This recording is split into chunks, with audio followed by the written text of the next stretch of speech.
but welcome to our next workshop in the third series of the PADE project. I'm going to hand it off to Inga. I'll just mention as a reminder that we have a live transcript available. I'll enable that right now. If you need that at any point, it's in the bottom bar of the Zoom call. You can click on live transcript. We also have a website page which has all of the different documents and recordings of all the past workshops. I'll send that in the chat as well. And I'm also going to send in just into this chat the different documents that Inga is going to be talking about today. So if you need to reference them, please feel free to download them, save them, take any notes that you need. With that, I will pass it along to Inga. Oh yes, and those documents do also exist in French on that website as well, if you need that, or if you'd like to share them with somebody who speaks French. Awesome. I also want to acknowledge where I'm actually joining you from, which is the traditional territory of the Kwandendun First Nation and Tahan Council here in Whitehorse, Yukon. Those are self-governing nations who have struck modern treaties with the governments of Canada and Yukon. And I can tell you, it feels very different, and it is very different to live on shared territory that has self-governing First Nations on it. And I know where you are in Mississauga, Stratford, Toronto. There's a number of First Nations as well that have been on that land since time immemorial and continue to be stewards and caretakers to the best of their abilities in a not as shared manner at this point in time. So I just wanted to acknowledge that as well. There will be this is part 2 of a conversation we started last week. Last week we focused a lot on what you might call the digital value chain.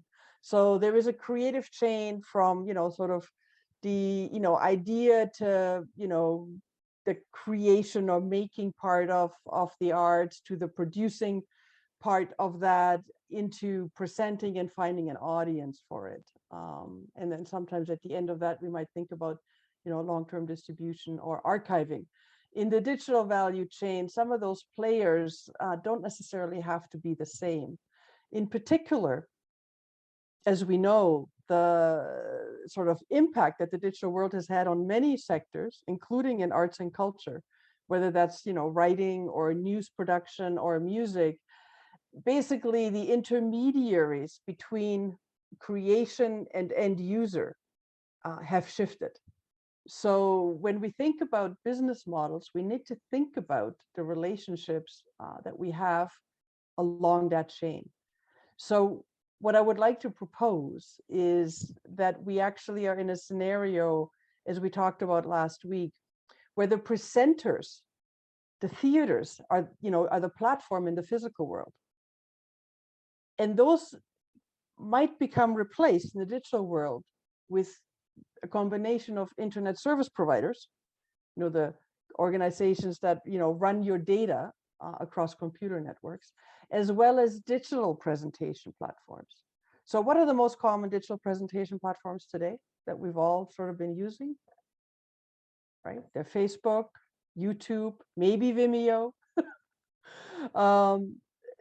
They're able to monetize your content in a way that you are not. And they do that by aggregating an awful lot of content. Right? So they're able, and how do they, what's their model? They generate advertising revenue, right? That's their basic business model. They aggregate eyeballs, me as a user, they aggregate your content, usually provided to them for free. And then they, run advertising alongside that. And so you don't pay to be on it. That's a really nice low and, barrier to entry. There basically isn't one. And then, they're able to generate, as all of those companies I mentioned, generate extraordinary amounts of revenue out of that content, like billions of dollars every year. Like it's a number that we can't fathom in the arts. Right. So it is important to understand that a little bit in terms of the changes that the physical world engenders. So we have seen what that shift has done in music. As soon as well, initially it was Napster, but as soon as iTunes, the bona fide business model appeared, we discovered that all of a sudden a computer company called Apple can generate the vast majority of revenue from music for itself, and it takes it out of the music ecology. And music has been in a tremendous amount of pain ever since, right? It's a fairly well-known kind of a story. We haven't had that same experience in, let's say, theater or dance or puppetry. Anybody want to venture a guess why we haven't had that experience quite in the same way in those other artistic disciplines? Any inkling whatsoever? So here's the deal. How difficult is it to digitize music? Music has been mediated for a long time, right? Back to the wax cylinders, right? And then we had, records. Remember records? Those really strange things that you would run onto, like this really bizarre thing with like a needle on it. You got one in the back, don't you? Eileen, there you go. And then, I don't know, at some point we had CDs. So CD is a digital asset. It's computer based. We've also had radio. Radio was a disembodied form of a concert. I no longer needed the physical body. So music, turns out, just like writing, words on a page, those are really easy to digitize. So those were the pieces that got digitized first. What's hard to digitize is art forms that rely on the body for expression. So sure, it's different to go to a concert with a musician on stage and have that kinetic exchange, right? But I can actually be completely satisfied by listening to the CD or the recording of that, or listening on the radio in a completely different way than, the difference between a play and a radio play, to me, always feels much greater, right? It's a very different experience. But in music, we've accepted that. It's far closer. So the digitalization process has been much quicker. Why are we, so if this is true, what I'm saying, then why are we now talking about digitizing all of the performing arts? It's not just because of COVID, even though that is a key driver. It's also because the internet is changing. So our ability to put data across these little, lines, whether they're, microwaves or, Wi-Fi related technologies, or whether they're running over fiber networks, so much, more powerful cables that physically connect our houses to the internet backbone. That data throughput has increased in extraordinary ways since 1994. So you remember the initial web? It's all words, it's all brochureware, right? Because that's all it could carry. And remember the first images you put up online? Very static, very small, very cute today.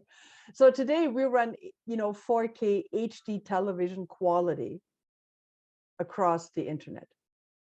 You're watching Netflix on the internet. It's a digital service, right? It's not broadcast.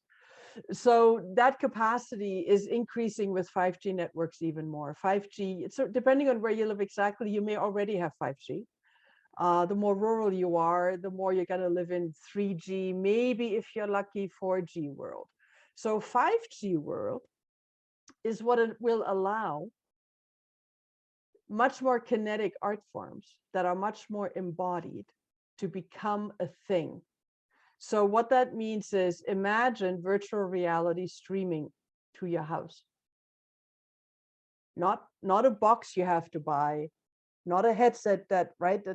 So you really need to think about, that we're still early in that process. We haven't seen that yet, but we're about to.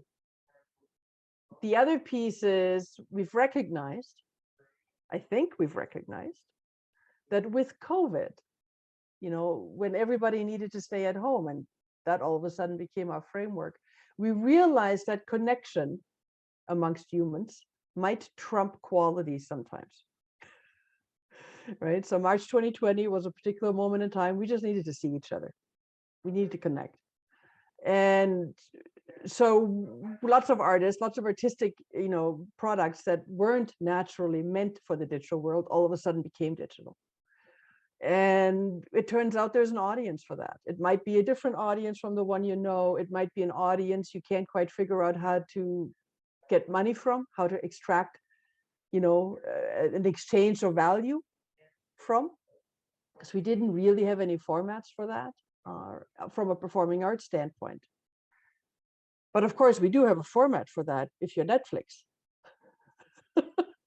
Right? It's a subscription-based service. They're having no trouble at all generating, extraordinary amounts of revenue.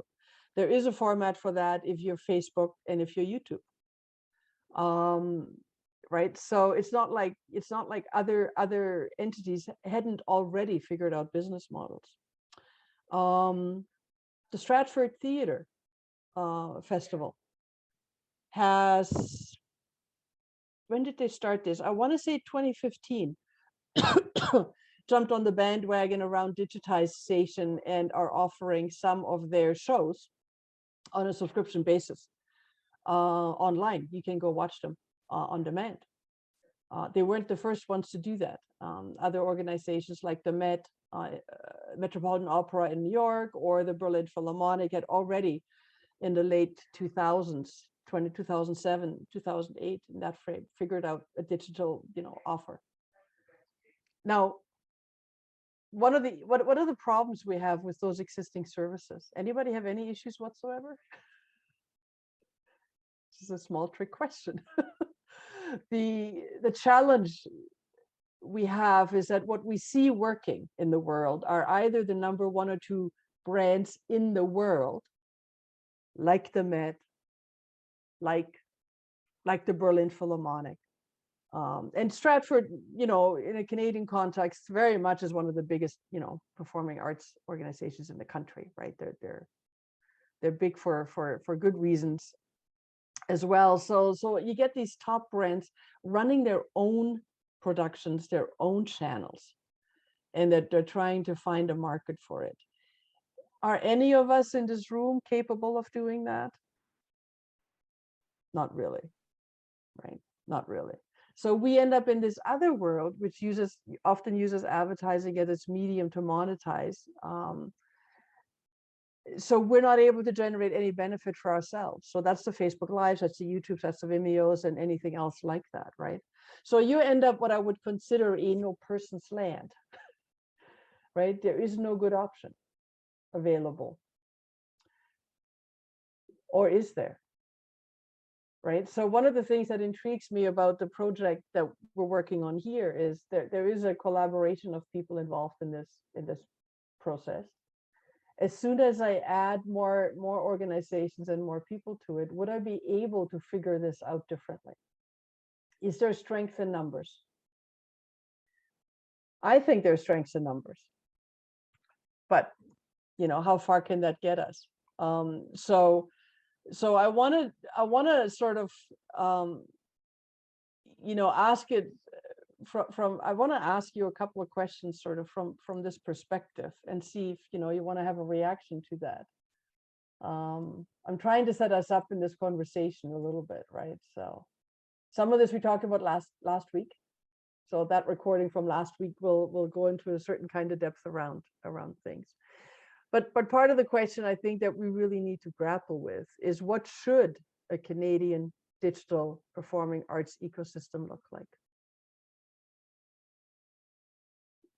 If we're still early in this digitization process, if we're still early in how to use your skill sets, your storytelling skills, your particular formats that you choose, whether that's puppetry or some kind of multidisciplinary, everything goes performance, or whether it's dance or theater, whatever those things are, I'm interested in figuring out what it should look like, in part because I actually believe that artists should make art, and that you should be well compensated for the work that artists do.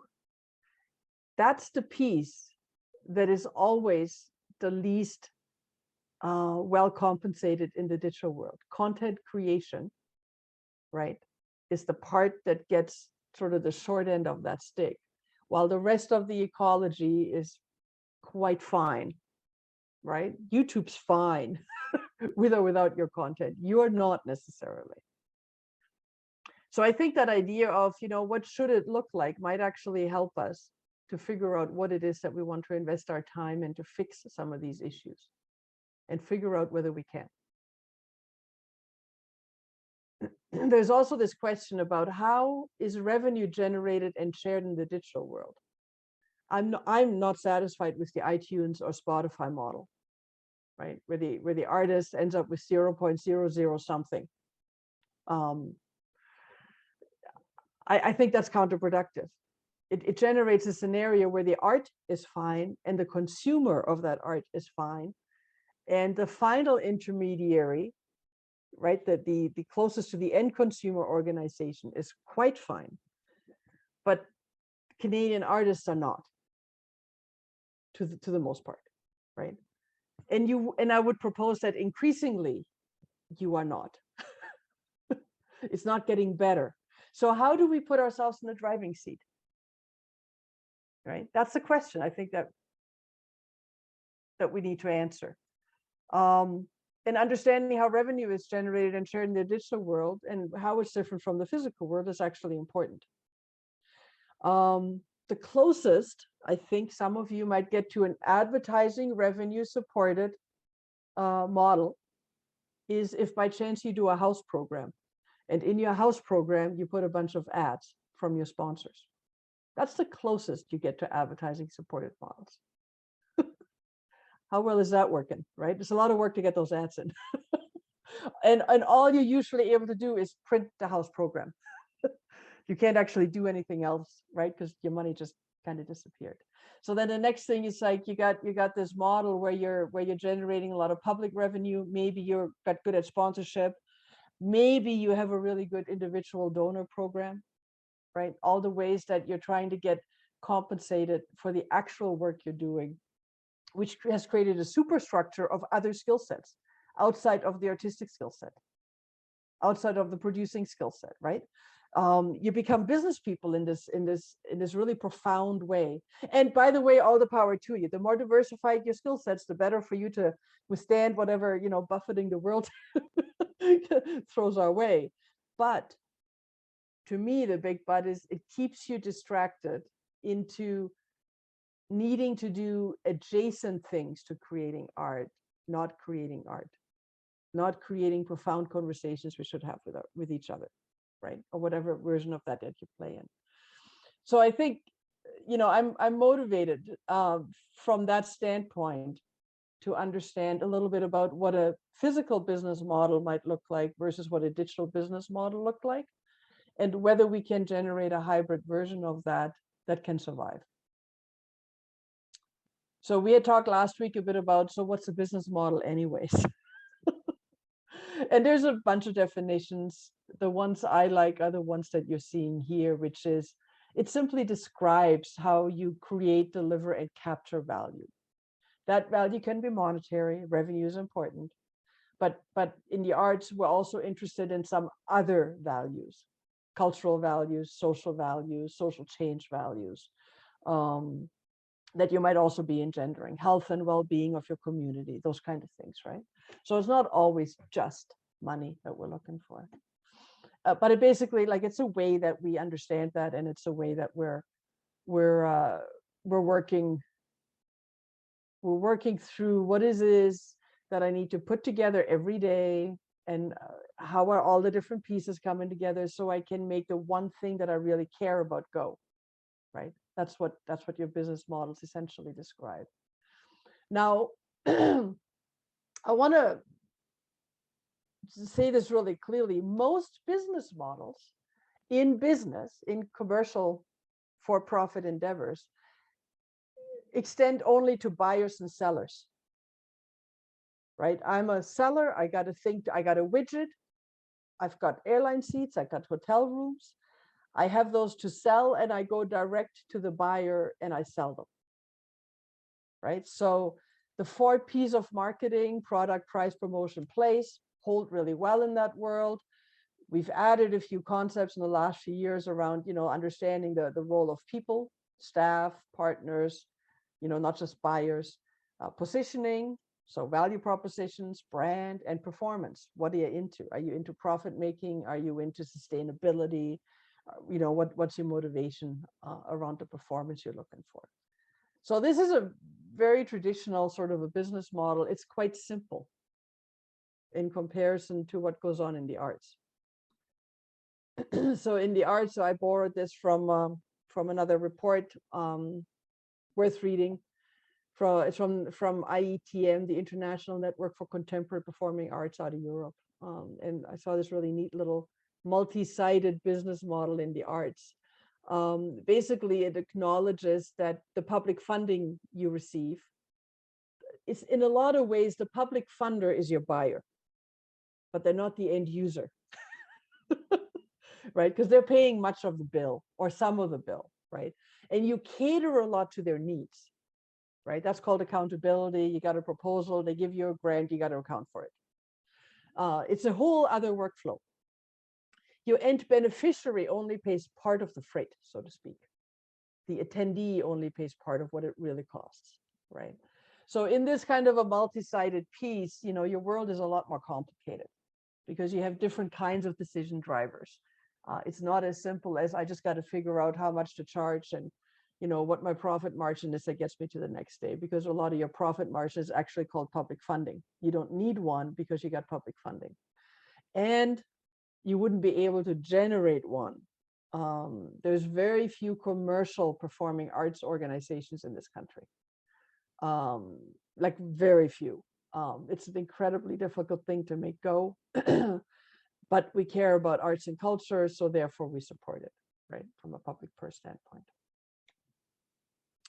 So this is a little small, and it's not even important what it says here right now. But I wanted to sort of take a, fairly simple, business model canvas. Can you, just curiosity, can you actually read what's on the screen here? If you squint a little bit, okay. One of the things that Amy will be uploading to the PADE website is, in fact, this information in a Word document as a bit of a sample, not because it's correct, but just because it gives you a way to think about how your physical world works and how the digital world might work around, building a business model. So in this format, there's things like understanding what your key activities are, what your capabilities are, the skills and resources you need, who your key partners are, the customers or audiences you care to attract, who are they specifically, what's the relationship you want with them, what are the value propositions, what's the why am I buying this from you value proposition, what's your cost structure, how do you generate revenue or financing? And what are the channels you use to reach your market? So those 9 things reasonably describe a business model. I didn't create this.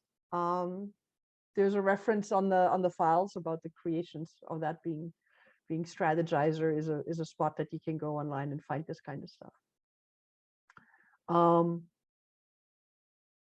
So when you answer this question for yourself about each of these 9 items, you get a bit of a landscape, right? You understand the skills you need, you understand the specialization of the team members you require. You may, if you're a self-presenting producing company, you might be renting a venue, but the venue might actually be a key partner. Heck, maybe they're also your ticketing agent. In my example here, I'm using, like my supposition is, I'm using Puppetry as a means to engender social change around environmental causes, let's say, totally made up, right?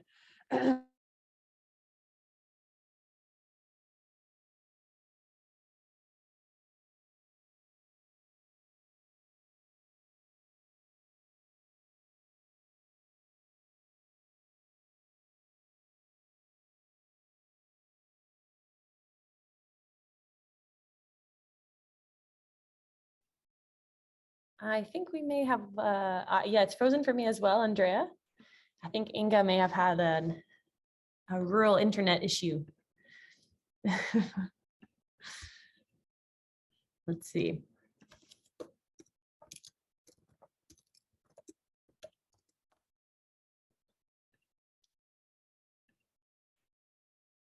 Aha. Uh-oh. Canvas business structure was the end of it. Yep.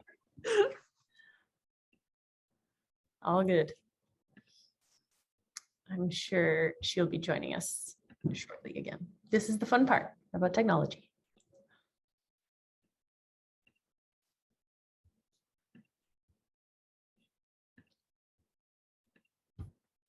I'm just gonna check my email to make sure if there's anything.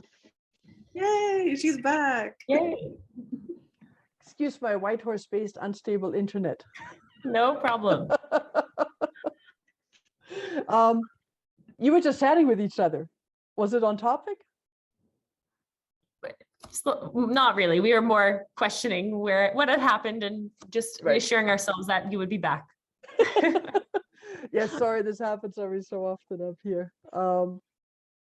So I was just talking about sort of the business model pieces, right? And the sort of frameworks where you have these multiple audiences. Some of those might be bona fide adult audiences. Some of those might be, hey, it's puppetry. We want to have families and young children there, but that's not to diminish the art form at all, to say it only plays there, right?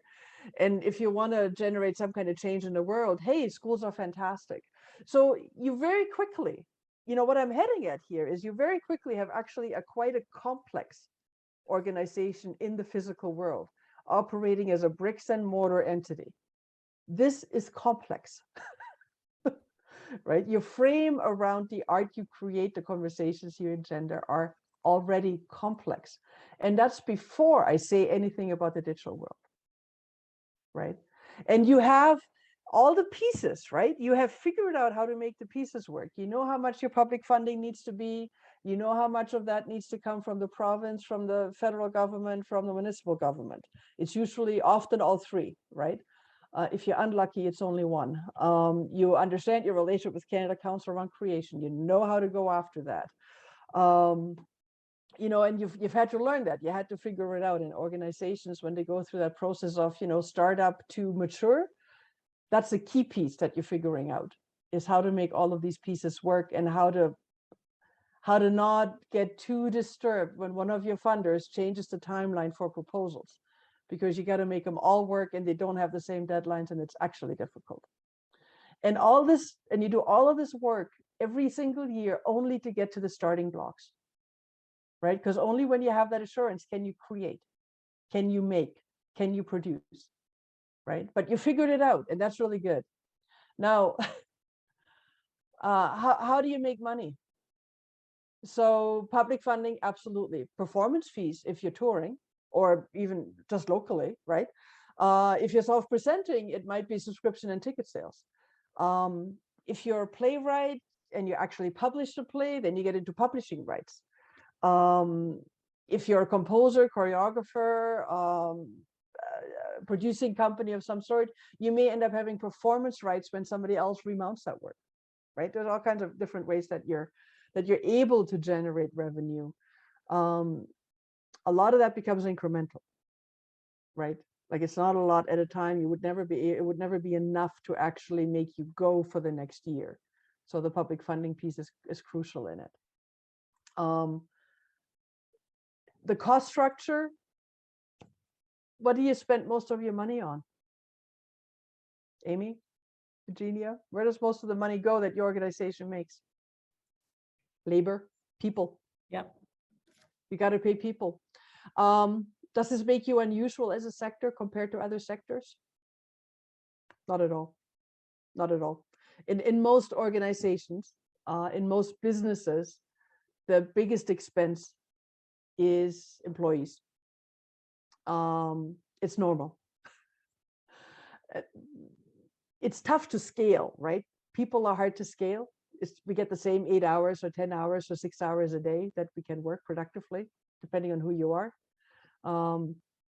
So people are hard to scale. So we add tools, right? We have computers now as opposed to paper. We can, fire off emails. We don't have to wait for snail mail to arrive at the house. kind of a thing, right? So there's ways that we've become more efficient, certainly. But in the arts, one of the things that's really tough to do is, Beethoven's Ninth probably does require 110 musicians to play well and to have it sound the way it was intended. You can't just make that 10, right? Hamlet, the way it was written requires a fairly big cast. So when we do the modern Hamlet by one person doing 28 roles or whatever it is, is that an artistic choice or is it a choice driven by a scarcity of funding? I mean, it's a cool play, right? But one has to ask the question. We've seen examples where, because you can't cut, if you're a union house, a union venue, you can't just cut carpenters and set people, and the contracts are fairly set. So what sometimes gets cut is you cut an actor or two. You make a smaller piece to fit your budget, right? Really unintended consequences around the cost structure being driven by people. If you're a venue and you own the venue, and you have major infrastructure things to attend to, every so often the biggest item on your in your annual budget might actually be capital costs, which gets offset for actually having that asset sitting on your balance sheet, right? So it's not necessarily negative. It's just, if you by chance own the thing. The other piece, if you're a touring company, I think people are still the primary cost driver, but if you're a touring company, you're all of a sudden also paying, airlines. Maybe it's a bus you're using, depending on how far you're going in Canada. Hotels, right? Those adjacent things can actually do really well when we put artists on tours. And a lot of your money goes there as opposed to into the performance fee. Right. So there's a different balance that happens when you're in the touring scenario as well. So there's a lot of costs to make the arts go. I can tell you that there's far fewer costs to make consulting go. My business. I have pretty low infrastructure, pretty low overhead. It's much easier in comparison to what each of you make go every day. If you're a widget company producing computers, something like that, there's a bunch of other dynamics that go into play. And a concept around, let's say, supply chain management becomes really important, right? Like they're really struggling with COVID right now on that side, right? So there's a skill set that you don't need to have in the same way in the arts, but that other sectors are incredibly good at that kind of logistics, right? Anyway, so if this is a physical, company, what's in red here is all the things that I added to try to represent what a digital company might look like. Inga, your screen has stopped sharing. Sorry. Since the crash. I am there we back go. to sharing. So what you now see in red. So before, this is a word that you know well, and I'm just trying to represent it reasonably. This is a world that you're grappling with. And this is the hybrid version of it, but I want to first talk about what does just a digital thing look like? So in this digital world, you might decide that the key activity that you're into is to create immersive digital experiences as an adjunct or add-on to your live shows, right? That might be the decision you make. Because what I'm after here is the hybrid arts organization, right? Not just a pure digital play, not just I'm a virtual reality company. I'm a technology company working in virtual reality, or I'm a creative company that works in VR, right? I'm after the hybrid version here. So I want to use all of your assets that you already have, all the people, all the skill sets, and your existing relationships as much as possible, right? That's what that means to try to become a hybrid. I need to leverage what I have in a new way. Does that conceptually make sense? It is very different from simply being a VR company, right? Because if you're a VR company, you can let go all the other stuff that we just looked at. You can say, okay, I'm starting from scratch. How do I optimize this model, right? So this is a little different. So if I'm using the digital experience as an adjunct, there's still a bunch of skills and resources that get added, right? Your venue that you ordinarily might use may have become a production house or production studio inadvertently because of COVID. But I can almost guarantee you that it wasn't before COVID. They did not have a camera system in there. If you wanted to produce something, you would have had to work, with that venue to try to get camera and camera operators in. That might now come with the venue. It might not, depends where you are. You need to have resources around digital storytelling. We're great to do it in the physical world, but are we great when it comes to the digital mediated side of that, right? It's a different way to think. So there's some resources you might need around that you didn't need before. You also have all of a sudden this vast opportunity that I call digital audience engagement activation. They get to talk back in a whole different way than simply clapping at the right places in a physical show or laughing at the right spots, you hope. Right? So digital audience engagement, as I'm sure we've all realized really quickly, what does that actually require to go really well? Is it enough to just show you the show? Not at all, right? Like you actually need a person or two, depending on the size of your audience, to really manage that, to activate it, to make it a useful space, a safe space, sometimes depending on, I went to a Calgary Pride event online, and very quickly, a bunch of people who were not lesbian, gay, or bisexual or trans showed up, and that conversation got cut off really quickly, right? So safe space is an important thing that we don't have to think about in the same way in the physical theater space or a school environment when we're going there to do a show, right? Really important here. So it requires people. Who are your key partners all of a sudden? Well, in addition to your internet service provider, there's platforms. So I have Canadian versions here, and next week we'll talk about these other platforms, Canadian sort of innovations around that, and that'll be our focus. But meanwhile, I just want to say, there are platforms, and if you're getting out of, using Facebook, YouTube, and Vimeo, and you can afford to get out of that, what you're looking at might be some of those Canadians like SiteDoor, like the Public Place Network. And if you're, into touring or showcasing, you might get acquainted with the pitch.ca. Those are all new, relatively recent, quite emergent platforms. None of them are nearly as mature as Facebook or YouTube. So early is always difficult. They're still working out business models, quite frankly. They're still working out how they relate to their customers, and they keep making adjustments and changes. But all to say, in the digital world, you are dealing with platforms and new players that you didn't have to deal with before. They are going to have requirements. They're going to have things that they need you to do to operate on their platforms. Customer segments, we saw the ones earlier, but maybe now you're looking at digital niche audiences. Maybe you're not just looking at your local school boards, but maybe because it's now digital, you can work with school boards everywhere in the country. You're expanding your market like crazy potentially. Maybe all of a sudden, it's not just families with children, but because you go digital, maybe there's a segment around homeschooling parents seeking engaging educational digital content. That's a one-on-one all of a sudden in a whole different way, right? But we know there's a big community there. Those are all of us, and maybe you're into digital touring. Maybe there'll be a digital touring network that you want to get into. That's where the showcasing comes in.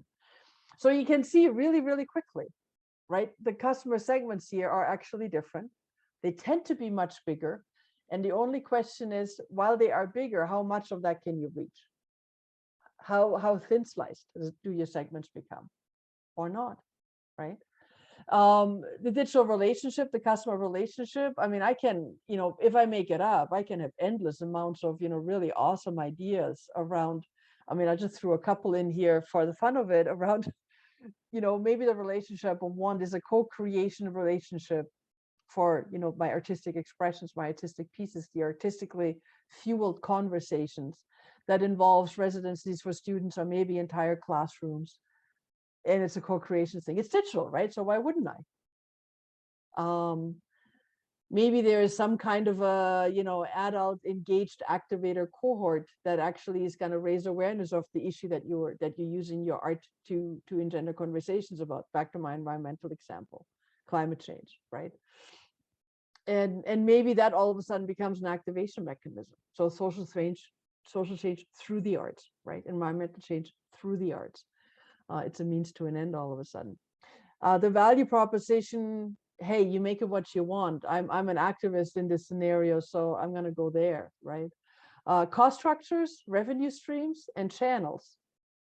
Huge challenges for you to figure out, to look at that.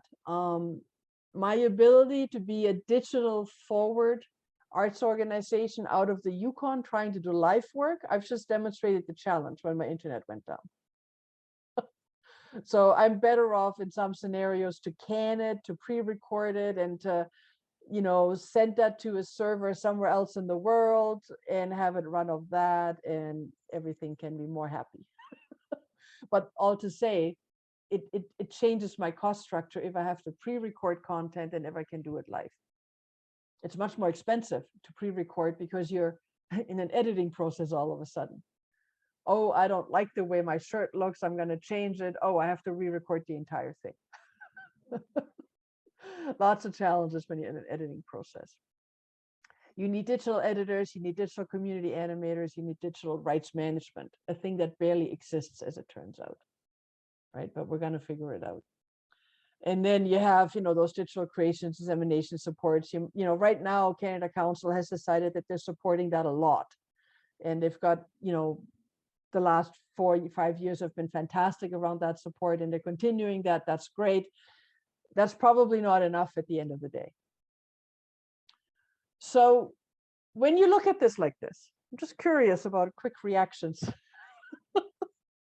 How does this feel to you? I'm showing you a pretty, like a version of a pretty comprehensive digital business model, and proposing that that's what you need to think about to generate this hybrid where you have both, right? What do you think about this? I see Eileen's message about Eileen's message. Oh, sorry, about capacity. I think, yeah, that's for me as well. Just like how it's already such a difficult, like financially, to have people paid for their time, never mind on the creative stuff, that's a whole other ballgame, but just to actually get the things in place to make a in-person thing happen, and then now adding other capacity measures to provide the digital stuff as well. That feels a bit daunting for sure. Yeah.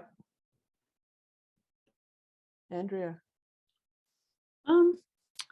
It is daunting, but in a way, it also offers opportunities, because just like the diversification in the tech world meant that people had to go more niche rather than broad, I think that is something that we will have to, as companies, understand that before our whole business model was doing 5 things. Now it will have to become 0.1 of one thing that we're really good at instead. And that will change things. Like Puppetry Podcast is a really good example of that. Puppetry Podcast is a puppeteer from Quebec who basically once per week does an interview podcast with a puppeteer from around the world.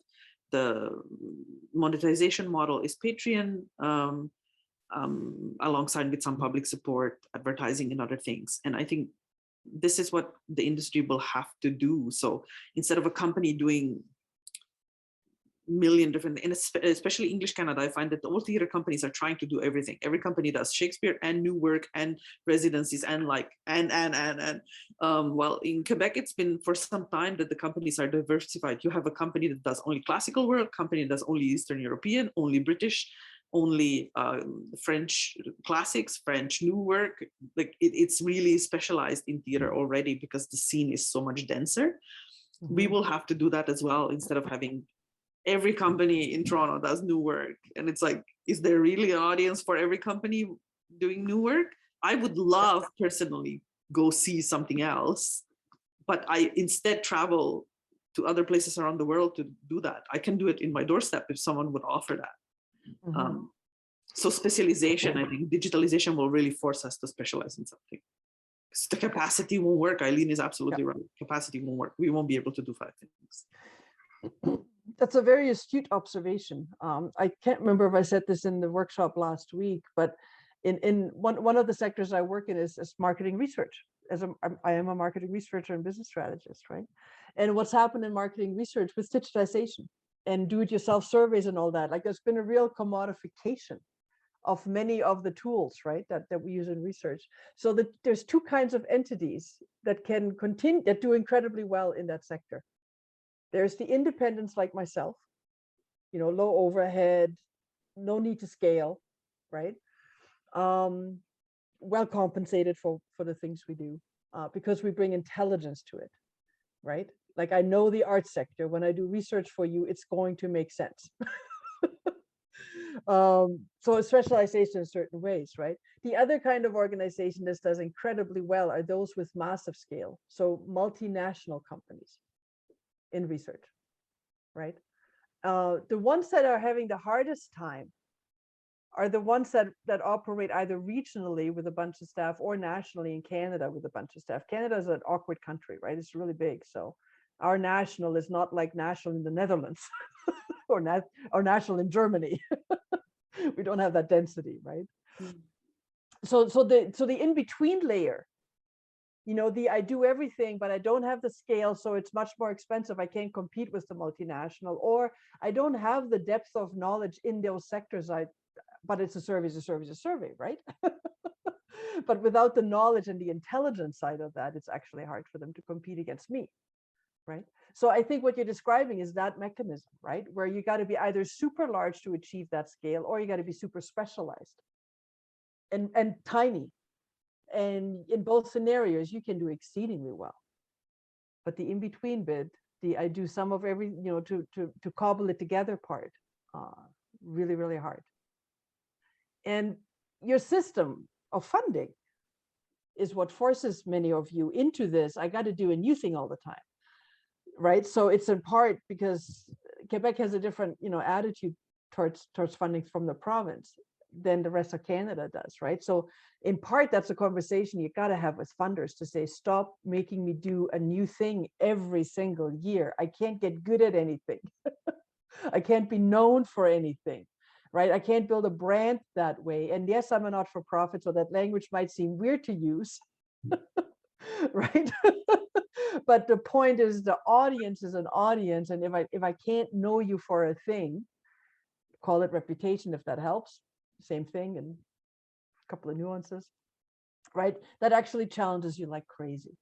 So we need to have that conversation to say, stop making me be innovative every single year. Let me be strong in what I do, right? And focused, right? And like, why can't we do that? There's no reason why we can't do that. It's a choice. We get to make that choice. As a sector, we get to advocate for that. I think a really big part of it in Canada, specifically in the funding universe, is also this lack of definition of what is professional.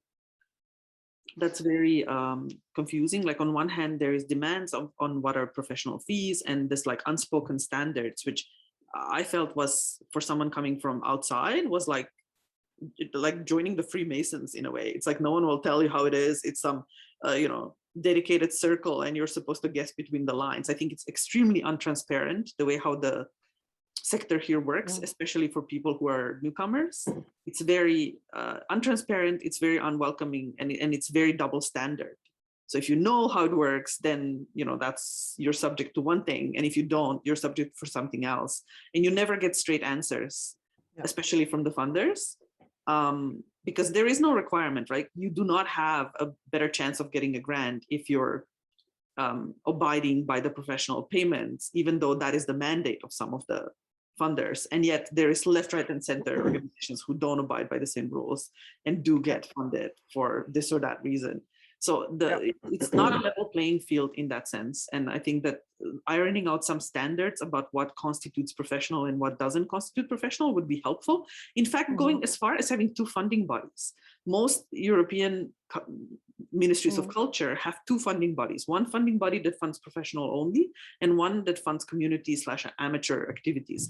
They're on vastly different scale of funding because it's understood that for someone that's a Friday night activity and they're a dentist, and for someone else, Right. livelihood. So, you know, a dentist on a Friday night maybe just needs access to a community center and a little bit of money to buy a pizza for him and his friends doing a choir or a dance or a show.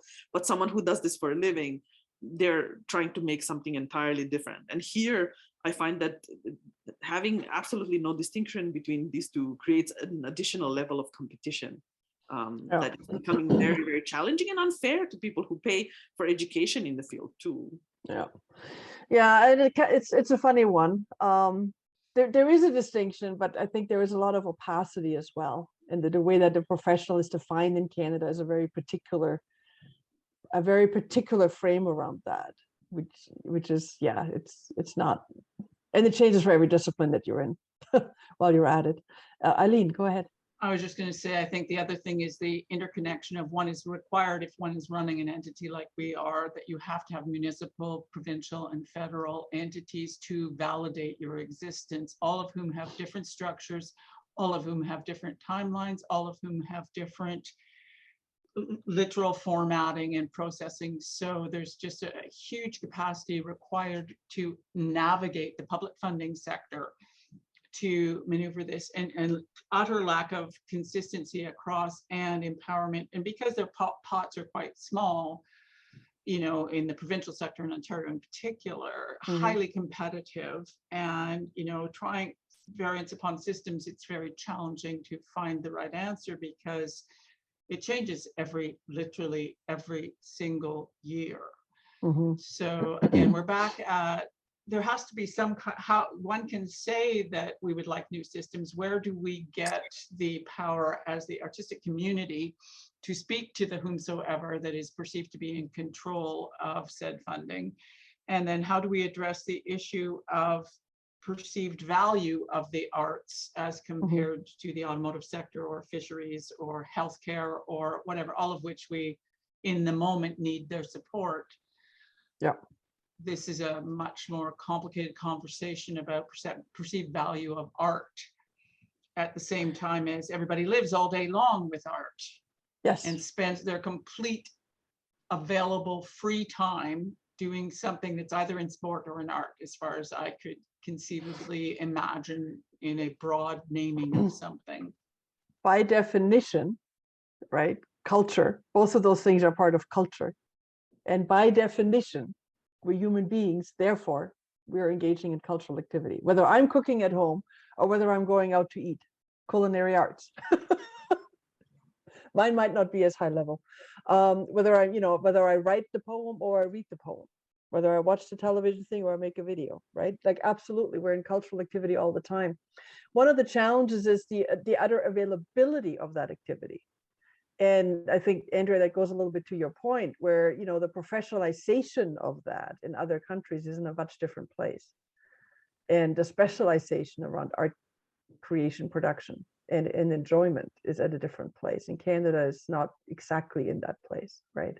So that is part of the challenge. I can tell you that the Canadian Public Arts Funders, one of the narratives that they continue to work on is that they actually have to make a case for the value of the public arts funding and the value that that funding generates, not just the value of the arts, because I can tell you that they get the value of the arts. That's why they're working in that arena, right? That's not the issue, but they're also continuously having to justify in the big, you know, picture of budgets, the value that that funding generates.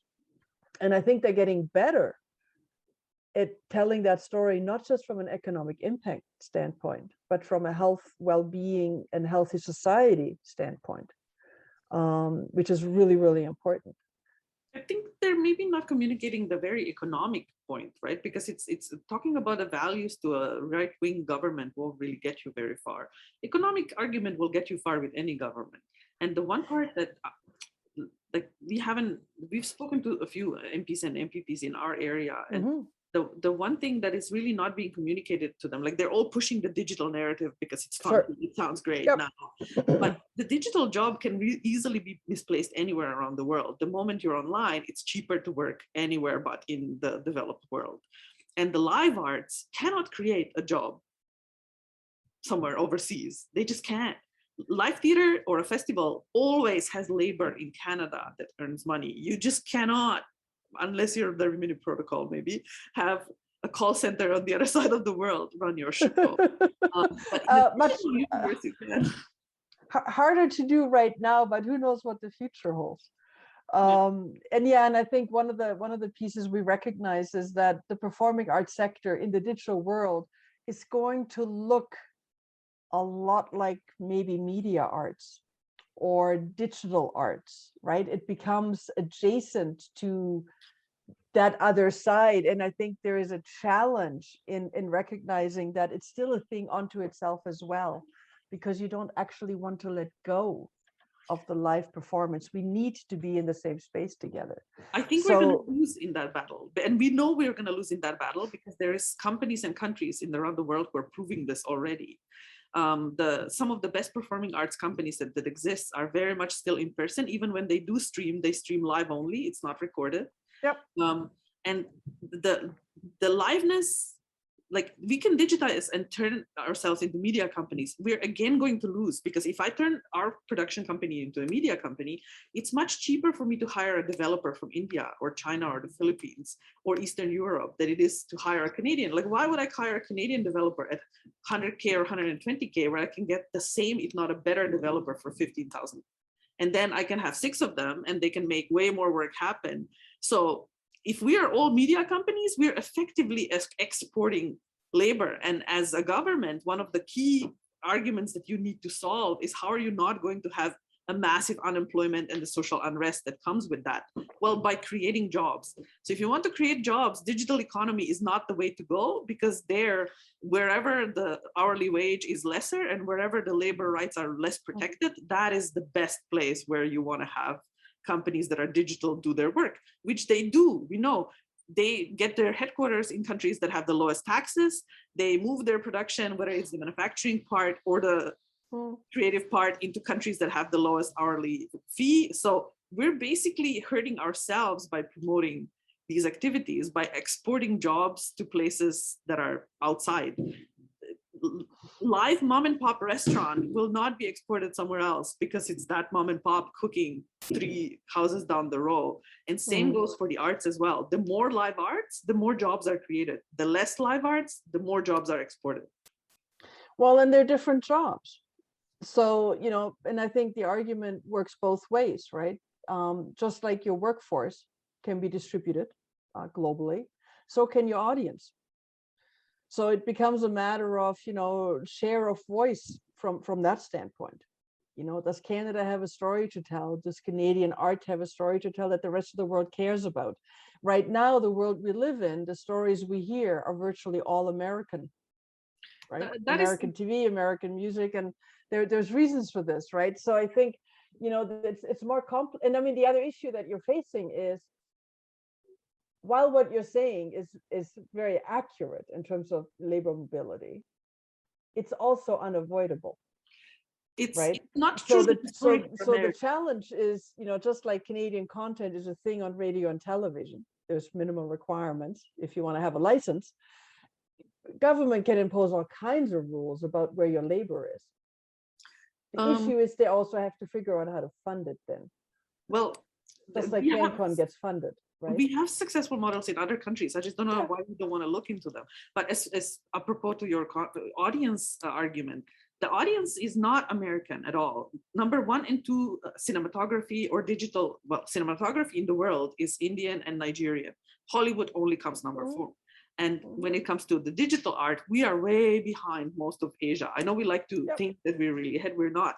So we're not the biggest audience either. The audience is elsewhere. And that audience censors Canadian content, especially the content that we're currently pushing and promoting.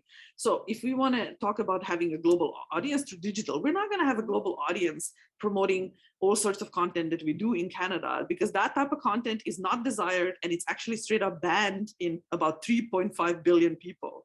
So that's not a bigger audience either. So what are we achieving here actually? We're driving away jobs, and we are pushing and forcing the content that we cannot sell globally because we don't look into the global market and what type of content people sell there. It's easier to sell Shakespeare around the world than it is anything that has to do with most of the really driven Canadian topics. And yet we don't want to fund Shakespeare because that's not a popular topic, but that topic has a market. So do we want to talk about the market now, or do we want to talk about something else? That's a very, very real problem. Yeah. And I think so, you know, and I mean, that's part of, you know, so this business model conversation, right? It's informed by the values we hold, as you're describing, right? And it's an ecosystem. So, you know, so to me, it's never been as easy as to say, oh, let's just go digital, right? Because to just go digital basically just generates a bunch of crappy experiences. So then the question becomes, okay, if the digital world is real, I get to decide who I serve. I get to, like, am I going digital in order to reach, you know, the old folks home and schools across, you know, my close geography, right? There's a bona fide market there. It's actually quite large. The aging population creates an incredibly large market and an increasing market every year. So is that where I'm going? That's the choice I get to make, right? Am I going to be producing work for the Chinese market? There's some, you know, incredibly successful Canadian artist stories where, yes, that is what they've achieved, and they're not known in Canada. a good, you know, a colleague of mine here in the Yukon is like a superstar in Taiwan, and nobody in Canada knows his name, but he's a superstar, right? So those things do happen. They're very fluky. Can I build a business model around that? So we do know that when we go digital, one of the parameters is the language in which you present the work. So let's just say it's English, right? That gives you a slice of the world. There's more Mandarin speakers, I think, than English speakers in the world today, right? So we know this. There is, you know, 500 million Spanish speakers in the world distributed over about 25 countries. Not one culture, right? It's not Spain we're looking at. So there's lots of those challenges that you need to start to grapple with. And, you know, multilingual anything, while possible digitally, it's incredibly cost, you know, it drives your costs up like crazy to want to go there. And you're looking at relevancy. So I think even in the digital world, where I'm headed here is, even in the digital world, if you think that your audience is global, as you're describing, it probably isn't. It's probably a linguistic niche, and within that linguistic niche, you got to have people with a certain kind of interest and a certain kind of mindset, and right, you end up with a much smaller audience that might still be bigger than your physical reality audience. And the real question is, if that audience exists and you can reach it, will they pay? Will there be an exchange of value? And how do you organize that exchange of value? Right? Is it a subscription model? Because we're used to that. Is it an advertising driven model? Is it, you know, is it that you create a tool in Canada in the digital realm that you can license to other countries, to people who do similar work to you, but you've built a platform and you simply license that use? That can be a really great play. One of the challenges I want to point out before we leave today is, and this is a challenge that's become really apparent to me in the way that Canada Council is funding all of these artistic organizations to do digital stuff, digital transformation work, right? One of the challenges is that you're arts organizations. You're not technology companies. And should you become technology companies, you'll discover quickly in terms of business models that a technology company has completely different interests and cost drivers and revenue drivers than an arts company. Right. So I'll be intrigued to see anyone amongst the digital strategy fund projects. There's quite a large number of those that have tried to build stuff. Well, I'm going to be intrigued to see who ends up owning these things. Right. My guess is that they're going to have to start new kinds of companies to actually hold the technology asset, as opposed to holding them within a theater company, holding them within, right? And I think that's a challenge on business model, right? I think there is a case to be made where if your community decided to build a puppetry platform for the world, and you own the platform, and you figured out how to do that. Like you hire a tech company to build it for you. You don't give it away, right? You do it yourself. You might actually have a pitch, right? Because the power is not in the content creation digitally nearly as much as it is in platform ownership. You see the difference, right? But the challenge there is it puts you into a different sector. It puts you into a whole different mindset where outsourcing to, low-cost countries is simply smart.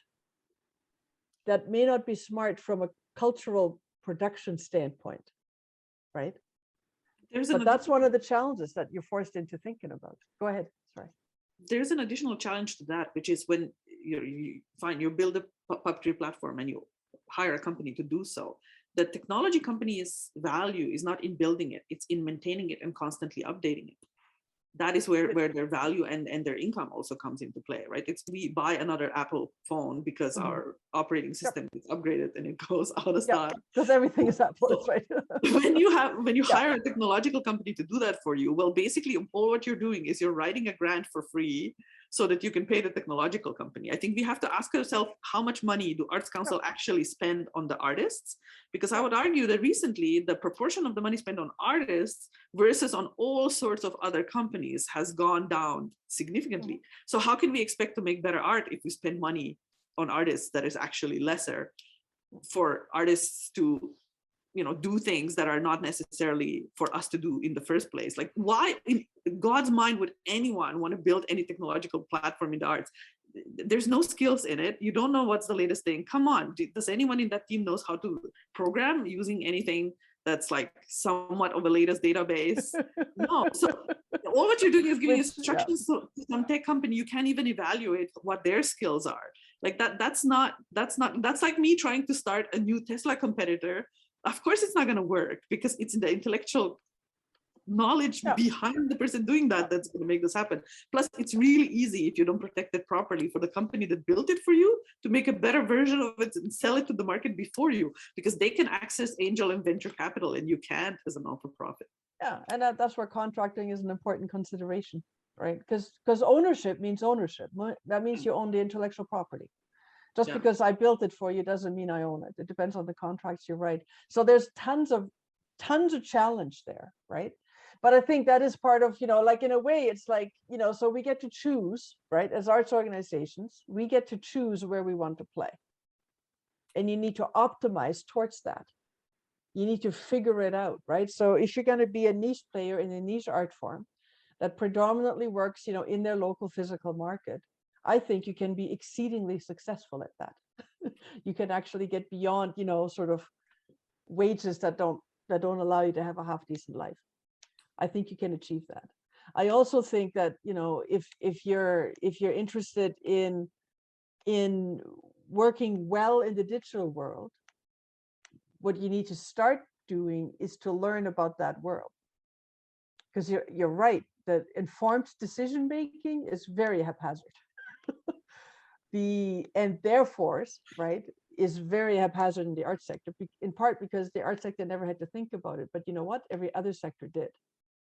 And we can learn from that a lot. And we can try not to make those same mistakes, right? But I think that is part of where, we're dealing with a sector that is primarily optimized towards the creation of content. And in the digital world, the creation of content is the least valued part of it. So, right, and I think that's the crux of some of this really strange stuff that goes on. And what you're asked to do and what you're able to deliver in the digital world are two very different things. Like, you're supposed to digitally transform. That's the message you've been getting, right?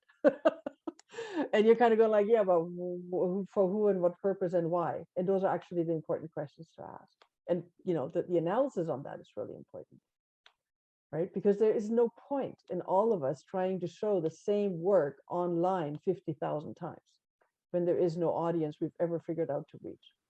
And we don't have a plan, and we don't know what it means, and your cost structure gets blown to pieces, right? High expense, barrier to entry is quite high for some of that from a content standpoint. But your ability to monetize, if you're not thinking about that before you invest on the production side, chances are you're just going to blow up.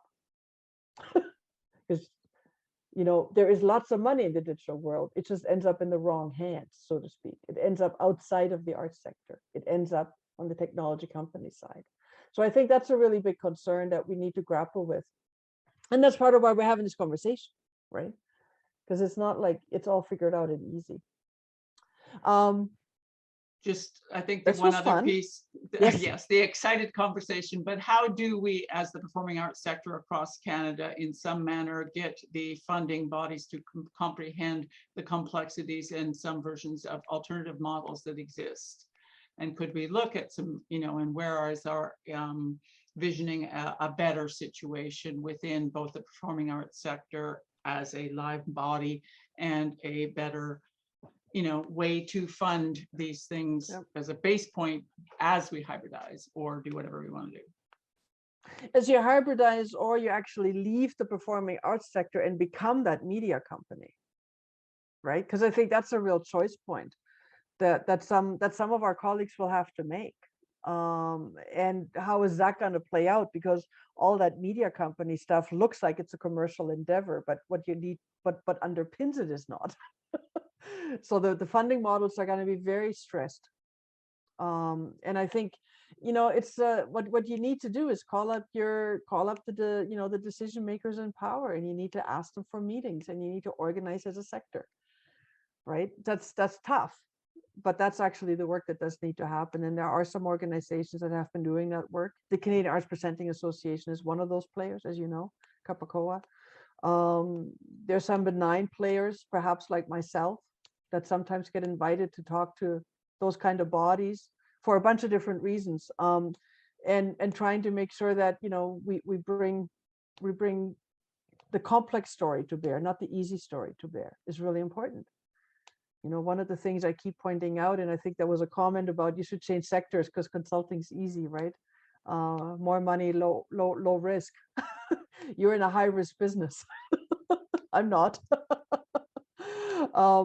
And there's ways in which, as you know, a lot of the funding programs that exist today around digitalization don't actually allow you to pay your own staff to participate in those. To me, how does that build capacity? That makes no sense whatsoever. And I think those are some things that funders need to hear. They need to understand why it makes no sense. They need to understand why it's difficult to generate digital transformation when the people who know about digital can't apply for the funding, but you have to. Right? And there's lots of discontinuity in the digital world. That's the whole point about this, is disruption. It disrupts every part of the ecology that we're used to. The other thing I want to say, and you know this to be true, funders follow you. They just do it with a really significant time lag.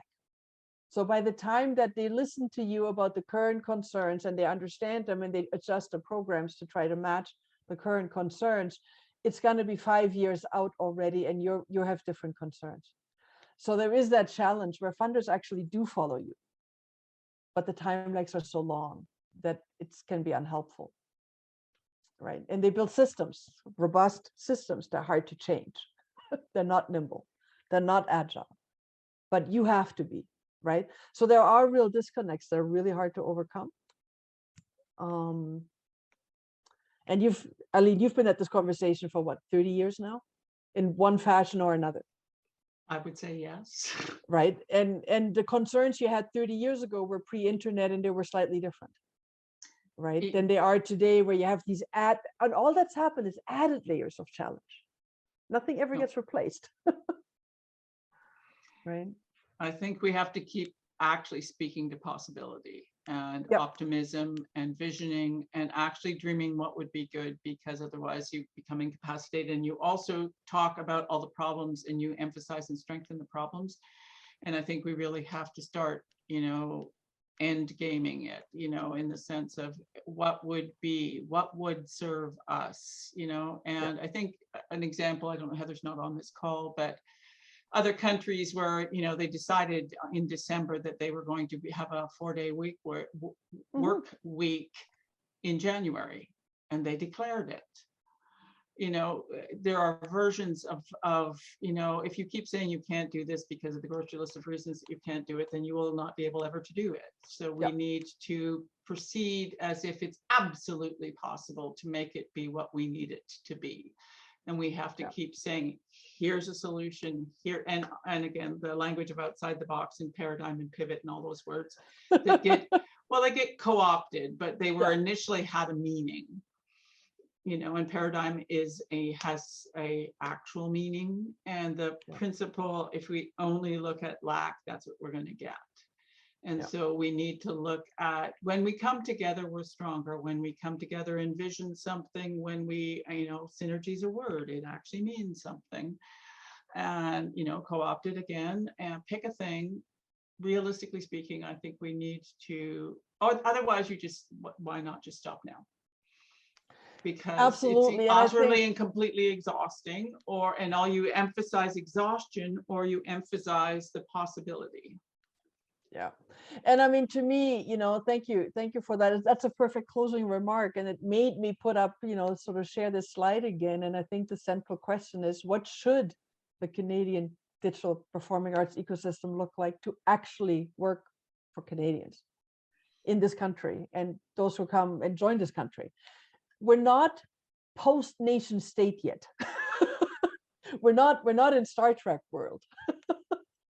Right? So I think, you know, we're all going to live in this current, you know, environment, in this current system for a while to come. So we might as well figure it out and make it something that actually does work and that doesn't continue to undervalue the work that happens in the arts ecology in this country at this time, and strengthens that in a way that makes it sustainable and viable, and a place that, you know, you actually want to be in, that you're energized to be in, that you're not just worried about how to pay your rent, right? And some of those more basic challenges that people are having every day around how precarious the sector is for so many. And I think that's really central. So I, you know, as you know, my attitude tends to be, you know, like I can't change the fact that the digital world is real. What I have to figure out is how to use it for good and how to play in it well to make sure that, you know, my people can also play here, not just other people with other interests, profit interests or extraction interests. But how to do that in a way that supports each of us, how to do that in a way that advances a narrative that we care to advance. Right? Indeed. So that's a pretty exciting spot. So I'm hoping that, you know, sort of this conversation, there's a lot to untangle on this business model question. It is complicated. I'm not pretending it's not. And I'm hoping that this helps us sort of think about some of these things better, and with, you know, a little bit more clear-eyed around the decisions that are actually before us. And, you know, that there are ways forward. We're showing up every day, the sun does rise. Yeah, absolutely. Thank you, Inga. Thank you, Eileen, for those nice remarks as well, that it is true to remember what we're focusing on will, you know, we're attracting what we're focusing on. So let's instead focus on the things that we can shape, and the things we can do to actually find some sorts of solutions and positive outcomes to all of these things. And also, I think even within that, holding open that we don't necessarily at this precise second see, but something, if we let our imaginations, we live in a creative body of humans, there may be this solution that is just it's out there that, you know, is different than that which, you know, our paradigms are stuck in. And if we live in fear and lack, then that's what we grow. And if we live in, like, we're actually kind of cool people doing cool stuff, and we meet other cool people doing cool stuff. And if we could help each other in a generally outwardly positive manner, you know, even if we don't particularly feel like it on the day, that we could, you know, pretend modeling that it is, you know, there is options, there are possibilities, and then, you know, visions that have not as yet been crystallized come to the fore. Yeah. Anyway, thank you. Yeah, absolutely. Thank you, Inga, for the session today. We'll be meeting up again next week, I believe. No, pardon me, 2 weeks. On the 9th, March 9th. 2 weeks from today on March 9th. And thank you to Canada Council for supporting these workshops.